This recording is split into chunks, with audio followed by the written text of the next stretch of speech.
myself to willing participants. What did these photos entail, though? Oh, So you posted your dick in your bed? Hey, it was a photo of myself. I'll say that. It's to be expected, mate. You I know. Posting pictures. Hey, of but no.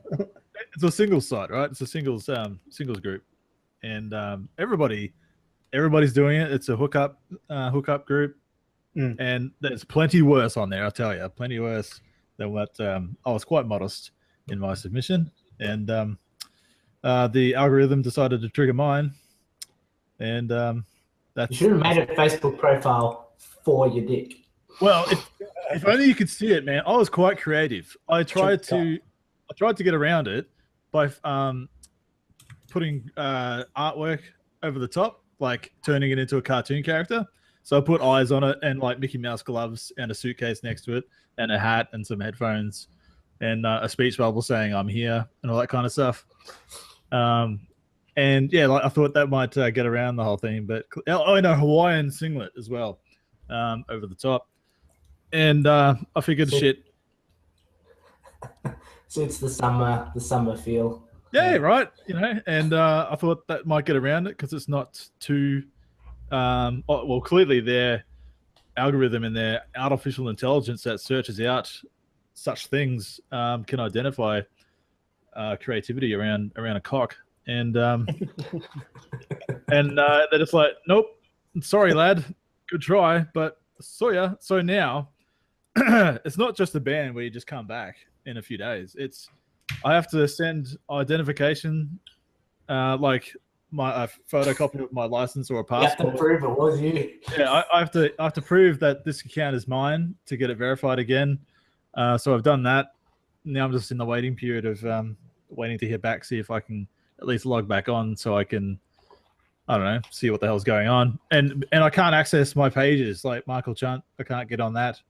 I still have access to Instagram and Twitter and YouTube, which is fine, but I can't do anything on Facebook at all, which sucks because there was some stuff I wanted to do this week that I was going to do things with, and I've got like 900 and something followers on my Chunt page, and that's a good place to go. So I'm going to have to try and just push whatever I'm doing this week through everything else. But yeah, so that's the world I live in as a single 31-year-old man.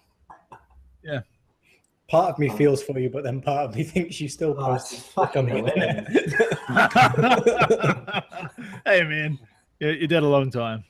True story, and to each their own. Well, let's talk about something else scaly.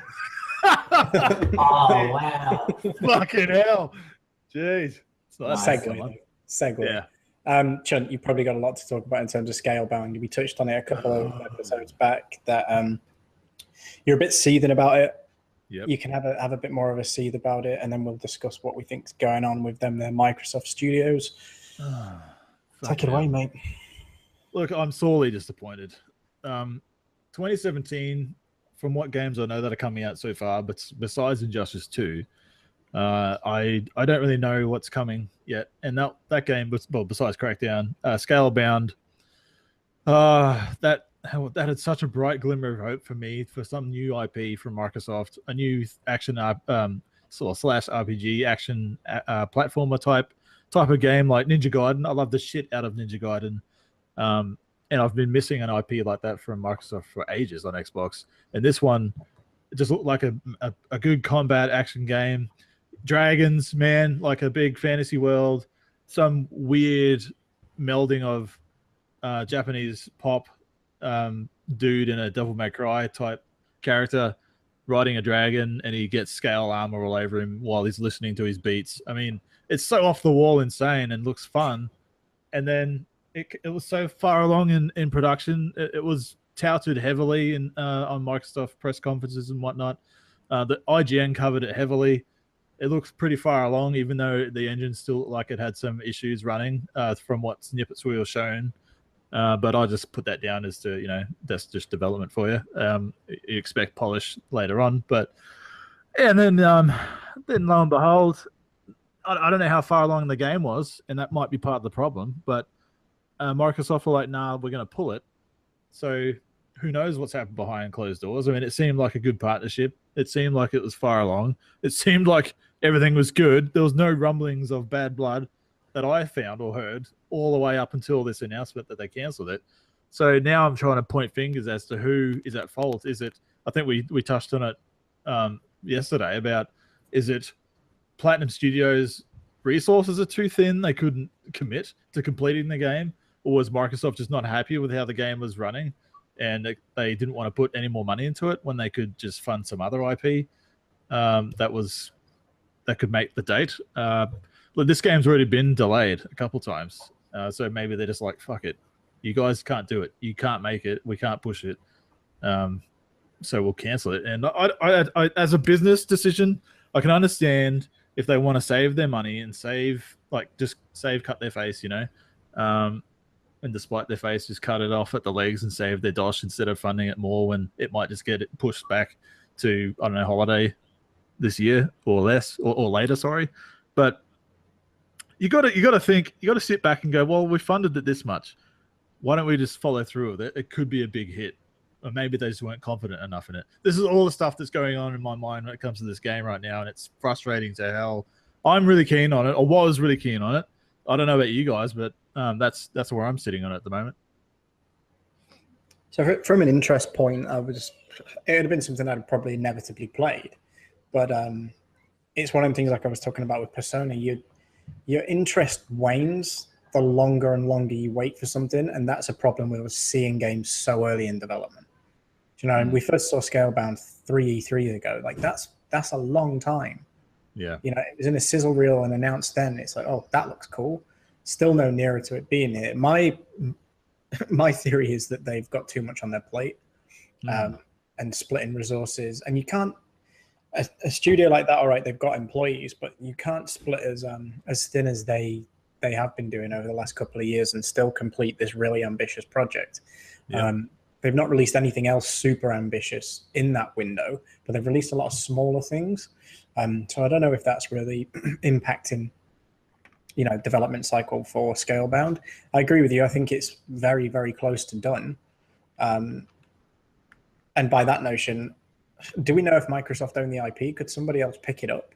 Oh God, I hope so. That was going to be my question, because I heard two conflicting reports saying that one, that Microsoft owned it, and the other report saying that that Platinum owned it. Well, so, the bloke, the head dude for the game, like the creative director or whoever at Platinum Games, it's like he kept saying it's the game he's always wanted to make ever since he got into the industry, and so I'm thinking it might be theirs, unless there was some deal that Microsoft were like, well, yeah, if we're going to do this, it's going to be ours. I don't know. But I haven't, ever since I did a video on it and I read into it a little bit, and I was like, I don't want to know more about it because it's going to piss me off. If it comes out and I just catch the news that Microsoft owns the IP and has all the assets, I might be a bit more optimistic that they might just try and pump it out and just get some other studio to finish it, maybe, if that's possible. Otherwise, I don't want to know about it. It's just like, just be done. That might be another problem as well, is the fact that Platinum might own the name of Scalebound, but Microsoft own the assets as well, which means you'd have to just totally start again. Yeah. I myself, I remember seeing it at one of the E3s. I wasn't particularly excited for it, but I was excited to see new games, if that makes sense. Like I was just, I'm probably not going to play it, but hey, that's cool. It didn't look like it ran the best when we saw it, but to me, I don't pay attention to that really, because when you watch the Uncharted 4 demos, like you fell through the world at one point during the live demo. So I don't really ever hold that against those games when they've been showed off early. But it was worrying when Xbox released a little statement coming into the new year saying we're looking forward to all these games, and Scalebound wasn't on it. And yeah, it does suck because it's good to see new stuff. Even Phil Spencer kind of threw it under the bus, saying, look, it's probably best for everybody it doesn't happen. He tweeted something similar like that out. He's just like, look, it's probably best for gamers it doesn't happen, but we've got this and this and this to look forward to this year. So, you know, which probably means it's running like garbage. Yeah. It's probably at the point of being unfixable. Yeah. And you have to remember, it might not be that much more money to finish the game and develop it, but the amount of money you'd have to go into promoting the game and getting it up and going through, you know, QA and things like that just to get it out, they're probably like, it's not worth putting out a game that's going to get 3s and 4s out of 10s from IGN and places like that. Yeah, true. Yeah, the money behind the marketing and things like that for it wouldn't be very great, would it? It'd be a big waste of money. I agree with your sentiment, John. It's a case of, look, this is going to cost us X amount of money to do. Should we just cut our losses now? Yes, we should. So fair play to them. I'm disappointed from an Xbox perspective that probably the most interesting exclusive they've got coming this year is gone now. Yeah. I'd agree. Well, couple with I don't know if I think Sea of Thieves might be all right when it comes out. I'm not sure who it's going to appeal to in terms of a staying power and mass audience, but it's not my bag. I don't think I'll get into it. Yeah, but that's what I mean. Other than Scalebound, I didn't play Crackdown. I'm not a fan of Crackdown. Doesn't look like my cup of tea. I like my shooters, but I like them a bit more, you know, standard than what a Crackdown would offer. And what else have they got in terms of exclusive? Hang on, I had a list. Halo was 2. Yeah, not for me. Where the hell's my list? This is my thing. I should know this stuff. 17. There's 2 other ones.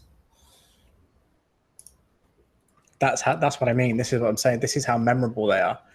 I can rattle off to you the majority of PlayStation's exclusives and probably forget some. Yeah. So, bit terrible.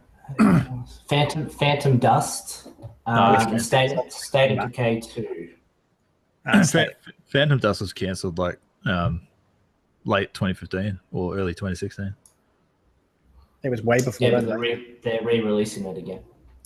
And State of Decay 2 is the other one. Who did they take that off originally? Which developer was it that was doing Phantom Dust? And remember Cuphead, everyone? Yeah. Phantom Dust Remake was announced for Xbox One to be developed by Darkside Studios. However, due to monetary issues, Microsoft decided to cancel the remake, leading to the closure of Darkside. A remastered version of the game is under development and expected to be released in 2017 for the Xbox One and Microsoft Windows. So it's a remaster. It's not a sequel. It's not anything new. Yeah, so they were making a new Phantom Dust game and they cancelled it, and now they're just doing a remake of the original. And then they shafted everybody. I think PlayStation are going to have a great year this year. Yeah. We'll see how the games turn out first. But yes, both Nintendo and Microsoft are short on exclusives, and Sony are definitely not short on exclusives. We'll get our standard Forza 7 probably. See if these Cuphead, Crackdown 3. But Microsoft has some things come that might. Below's been coming out for ages. There might have some things that might help them PR-wise, like when E3 comes, an announcement of the next Halo game or something will get people excited. And then by the time November hits, you get the Scorpio, and that'll get people excited. So there's things to get people excited. Has Gigantic come out yet? Remember that? It's in preview program at the moment. It's shit. Is it? Oh shit. I played an hour of it because that's how long you get in the preview builds. I wouldn't buy it in the state it's currently in. Oh, that's right. That Ashen, that game. Totally forgot about that game. That does look like a good game, but that's more of an indie title, isn't it? Yeah. So is Below. Yeah. And State of Decay 2. Yeah. I mean, I don't know. Maybe they're just like regrouping. E3's coming. They'll just hopefully drop a couple bombs on E3. They need something to launch on Scorpio. They need more than something. They need a good few things to launch. I know that you can play all of your library, but they want a couple of things to really show it off. You want a reason. Yeah. When you want that- when did you want Halo that- 5 come out? 2014? End of 2015, I think. 15, yeah. But there are strong rumors circulating that they've been very, very quiet for a good reason, and that Halo 6 could well be ready for this fall. Holy shit! But, my God, that'd be great. I don't like with Halo. They usually build up to it, don't they? It's traditionally always been. You see it at E3, it comes the year after. Yeah. You see it at E3, it comes the year after. Like, so that'd be a change to the formula. But I wouldn't say no to playing another Halo experience this year, but just not Halo mate. Wars. It has to be massive. It would be a massive help. Yeah, especially to wipe the bad taste of Halo 5's campaign out of my mouth. And to come out on Scorpio and be 4K capable. Oh yeah, like a massive that'd be a showcase. sell, wouldn't it? It'd be a showcase, yeah. Hells yeah, man! Like a Halo 6 bundle, Scorpio, sign me up. Get on it. Anyway, Microsoft are doing shit.